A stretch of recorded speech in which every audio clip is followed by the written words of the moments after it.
Good morning to all of you. Myself Jitendra Kumar Barolia, lecturer computer engineering government polytechnic college Dausa. तो dot net framework की हम लोग बात कर रहे थे। डॉट नेट फ्रेमवर्क के में हम लोगों ने इससे पहले इंट्रोडक्शन पार्ट में हम लोगों ने देखा कि डॉट नेट फ्रेमवर्क क्या होता है, उसकी डेफिनेशन देखी हम लोगों ने। उसके बाद में हमने उसके अंदर देखा कि उसका आर्किटेक्चर क्या होता है, कौन कौन से कंपोनेंट होते हैं और उसके एडवांटेज क्या है, ये हम लोग देख चुके हैं। अब आज कुछ छोटी छोटी डेफिनेशन जो है डॉट नेट फ्रेमवर्क के बारे में वो हम लोग पढ़ेंगे। एक्चुअली ये कॉमन है तो आप लोगों को समझ में आना चाहिए, लेकिन फर्स्ट बार हम लोग इन चीज़ों से फेस कर रहे हैं, तो ये चीज़ें मैं थोड़ा आपको डिटेल में बता दूंगा अभी। बाकी आगे आपके चैप्टर्स में और है। तो सबसे पहली जो डेफिनेशन है वो आपकी नेम स्पेस। तो जब भी आप नेम स्पेस की बात करो तो हम लोगों को जो जावा है, जावा के अंदर हम लोग पैकेज यूज़ लेते थे। तो जावा के पैकेज हमारे दिमाग में रहने चाहिए। अगर हम लोगों ने जावा अभी तक नहीं पढ़ी है तो हम याद रखेंगे जो हम लोगों ने सी लैंग्वेज में या C++ में जो हेडर फाइल्स काम में लिए। हेडर फाइल्स जैसे हम लोगों ने शुरू में प्रोग्रामिंग करते थे तो हम हेडर फाइल्स काम लेते थे। हैश इंक्लूड stdio.h मीन्स हम लोग इंक्लूड किसको कर रहे हैं, standard input output header file को। .h का मतलब हेडर फाइल को। तो यहाँ पे वो उसको यूज़ करने का बेसिकली फंक्शन क्या, मोटिव क्या होता था हमारा कि हम जब भी जैसे हम लोगों ने कुछ प्री डिफाइंड फंक्शन थे, जैसे प्रिंटअप आपकी स्क्रीन के ऊपर प्रिंट करता था। तो अगर आप stdio.h आप यूज़ नहीं लोगे तो प्रिंटअप फंक्शन आपका काम नहीं करेगा। मीन्स प्रिंटअप फंक्शन की डेफिनेशन stdio.h के अंदर होती है। तो हमें क्या करना होता है कि जब हम भी तो एक प्रकार से हम कहते हैं कि ग्रुप ऑफ लाइब्रेरीज। वैसे यहाँ पे क्या होगा, नेम स्पेस क्या होगा, namespace organise the object define in assembly.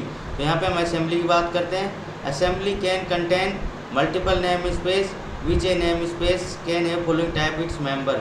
तो जो आपका असेंबली है, असेंबली में कई प्रकार के नेम स्पेसेस हो सकते हैं। और अब नेम स्पेस की बात करें तो नेम स्पेस को हम बेसिकली बोलते हैं ग्रुप ऑफ क्लास। अब यहाँ पे नेम स्पेस के अंदर क्या क्या हो सकता है, name space nested name space हो सकता है आपका, मतलब एक नेम स्पेस के अंदर दूसरा नेम स्पेस, क्लासेज हो सकती हैं, यहाँ पे इंटरफेस हो सकते हैं, बहुत सारे स्ट्रक्चर हो सकते हैं, डेलीकेट हो सकते हैं। और हम लोग डिफाइन कैसे करेंगे, we can define a namespace in dot net using the namespace keyword as namespace name. जैसे मेरे को काम में लेना है नेम स्पेस सिस्टम, तो आपको क्या करना पड़ेगा, नेम स्पेस सिस्टम। ये आपका जैसे आपने बनाया नेम स्पेस को यूज़ कैसे करेंगे, यूज नेम स्पेस का नाम। तो जैसे आपके नेम स्पेस का नाम है सिस्टम, तो यूज सिस्टम। उसके बाद में जो सबसे इम्पोर्टेंट चीज़ है वो OOPs feature, object oriented programming feature. जो सी लैंग्वेज हम लोगों ने पढ़ी थी वो आपकी प्रोसीजरल प्रोग्रामिंग होती है। कई लोगों के दिमाग में ये कन्फ्यूज होता है कि सर ये हाई लेवल लैंग्वेज है या लो लेवल लैंग्वेज। तो सी लैंग्वेज को हम एक प्रकार से मिडिल लेवल लैंग्वेज कह सकते हैं और ये हाई लेवल लैंग्वेज को भी फॉलो करती है। उप्स की बात करें, object oriented programming language means क्या होगा कि आपको कहीं कहीं पे प्रोग्रामिंग करते टाइम पे एक ऑब्जेक्ट आपको डिक्लेयर करना पड़ेगा और उसी ऑब्जेक्ट के बेस के ऊपर हम लोग पूरा की पूरी प्रोग्रामिंग करते हैं। तो उप्स लैंग्वेज के अंदर अपने C# है, VB.NET है, जावा है, C++, ये आपकी उप्स ऑब्जेक्ट ओरिएंटेड प्रोग्रामिंग लैंग्वेज है। तो इस चैप्टर में जो हम लोग आगे काम में लेंगे वो आपकी जो प्रोग्रामिंग लैंग्वेज है वो है विजुअल बेसिक .NET। जो आपकी कोर्स के अंदर विजुअल बेसिक .NET है। नेक्स्ट चैप्टर से हम VB.NET ही पढ़ेंगे, लेकिन यहाँ पे हम लोग थोड़ा सा आउटलाइन देख लेते हैं कि क्या क्या चीज़ें होती है उप्स के अंदर। तो बेसिकली वैसे उप्स के कई सारे फीचर होते हैं, लेकिन ये जो फीचर हैं class, object, abstraction, polymorphism, encapsulation और इंटेंट, ये आपके सबसे मोस्ट इम्पोर्टेंट फीचर्स हैं। तो सबसे पहला चीज़ आती है क्लास। क्लास से पहले मैं आपको ऑब्जेक्ट बताना चाहूँगा। ऑब्जेक्ट क्या होगा, जैसे आप लोगों को कोई जगह पे आपको बोला आप स्टूडेंट हो क्लास के, तो क्लास का स्टूडेंट होगा तो क्लास का स्टूडेंट आपका जैसे ऑब्जेक्ट होगा।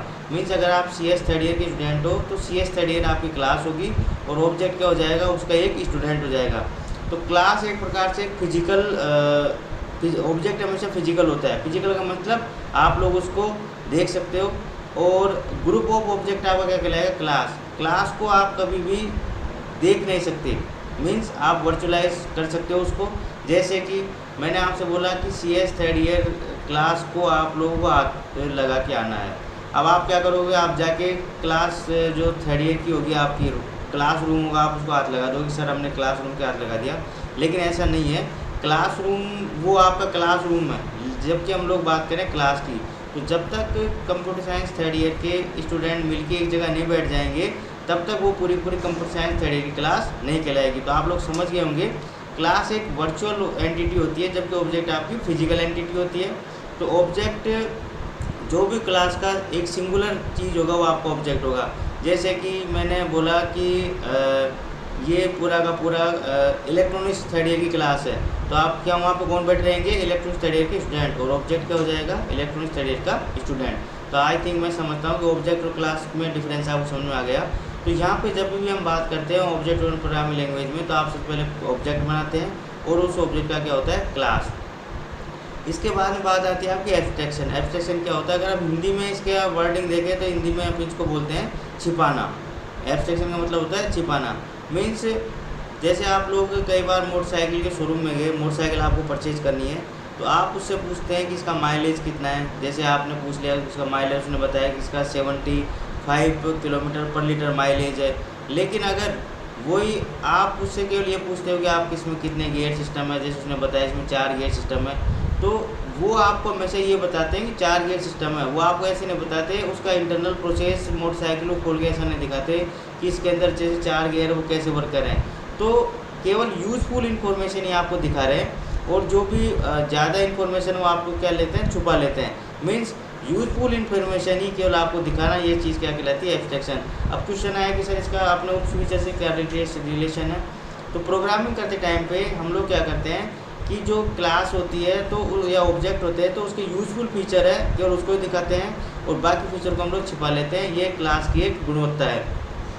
इसके बाद में आता है पॉलीमॉर्फिज्म। पॉलीमॉर्फिज्म का देखो हम सीधा हिंदी में देखें तो क्या होता है आपका, बहुरूप। पॉली का मतलब बहु, और मॉर्फिज्म का रूप मतलब बहुरूप। जैसे कि हम लोग फंक्शन डिफाइन करेंगे, कोई फंक्शन डिफाइन करने के टाइम पे क्या होगा, सेम नेम डिफरेंट आर्गूमेंट कर लेंगे, तो ये आपका पॉलीमॉर्फ हो जाएगा। इसके अंदर आपके ओवरलोडिंग आता है कि मीन्स आपने फंक्शन को ओवरलोड कर दिया। तो इसको एक प्रकार से हम कह सकते हैं कि बहुगुणितता भी बोलते हैं इसको हम लोग। नेक्स्ट आता है आपका एनकैप्सुलेशन। अब एनकैप्सुलेशन क्या होता है, आप लोगों ने जैसे एक बार अपना मेडिसिन वाला कैप्सूल देखा होगा, तो मेडिसिन वाला कैप्सूल ऊपर से कवर होता है और अंदर उसके अंदर आपकी मेडिसिन भरी होती है।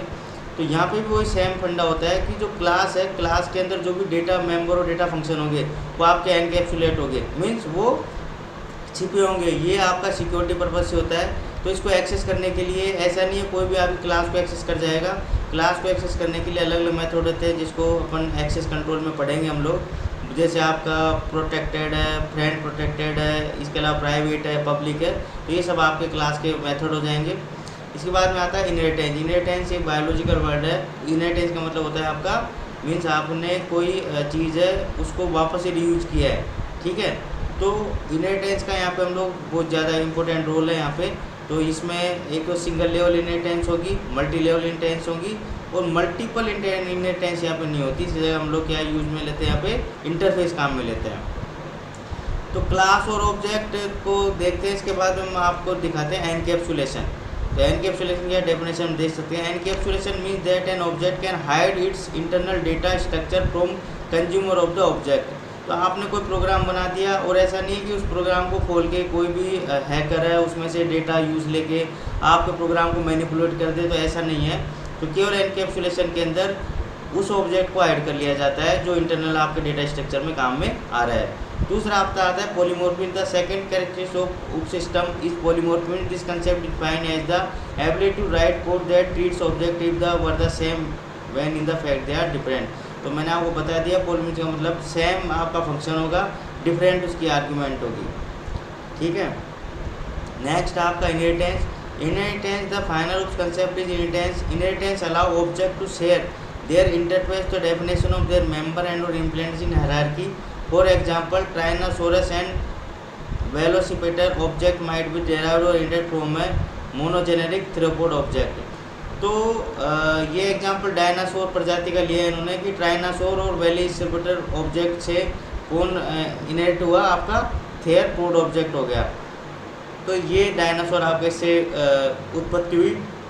तो ऐसे ये बेसिक हम लोग अभी बता रहे हैं, क्योंकि नेक्स्ट चैप्टर में आपके ऑब्जेक्ट ओरिएंटेड फीचर से अलग से एक चैप्टर है, उसके अंदर हम सारा वापस से पढ़ेंगे। तो ये मैं आपको बेसिक इसको इंट्रोडक्शन करा रहा हूँ। Thank you very much.